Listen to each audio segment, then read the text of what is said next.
All right, we're going to do a little swing check here for Dustin Johnson. Let's take a look and see what's going on. Obviously, posture, setup, everything is on point. That's the thing. When you're doing these swing checks for pros, there's really not a whole lot going on that's wrong necessarily. Each one of them has their own style flair, right? So like DJ has a little bit of an outside takeaway there. Nothing wrong with that as long as it gets in the right place in the downswing.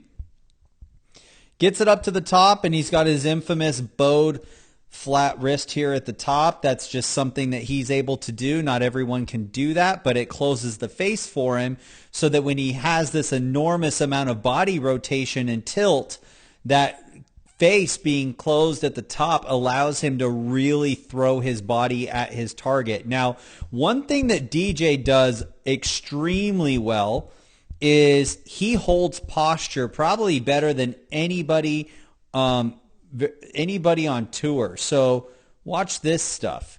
So you draw a line on the rear end, and most people will either slide towards the golf ball away from that line or stay right on it. DJ actually pushes his rear end and his hips behind that line in the downswing. Okay, now that allows his spine angle to stay in a very bent over position because that's just the way he likes to hit. He likes to cover the ball with his chest.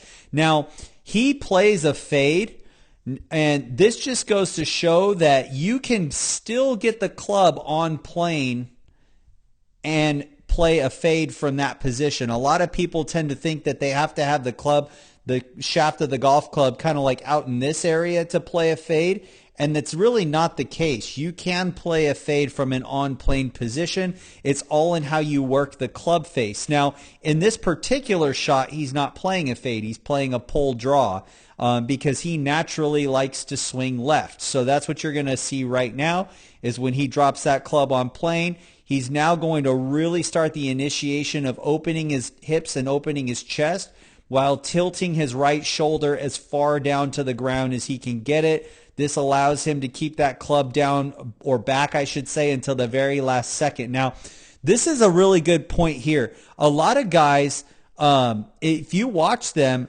if his head were to be following his shoulders and his chest, he would actually have his right ear facing the ground in what I would call a side view position.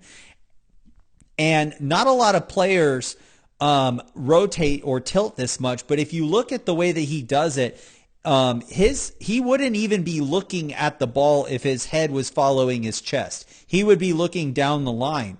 David Duval and Annika Sorenstam are famous for raising their head with their shoulder turn. Not saying that's necessarily right or wrong. It's just what worked for them. DJ in this case could do that if he really wanted to, but he tends to keep his eyes on the ball. Okay, and then from here, he's going to swing really pretty far to the left as he extends out. But look at how much shoulder tilt this guy has. It's just insane.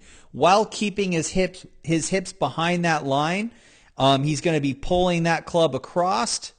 And that ball's going to take off as he continues to extend and post into his left leg here. And from that position, he's going to come up. And he has some insane mobility, and it really just kind of works with his body type.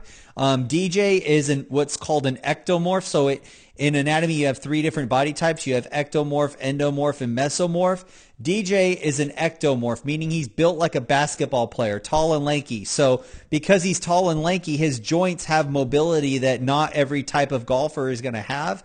And that's why he's able to get into these positions that he's able to do.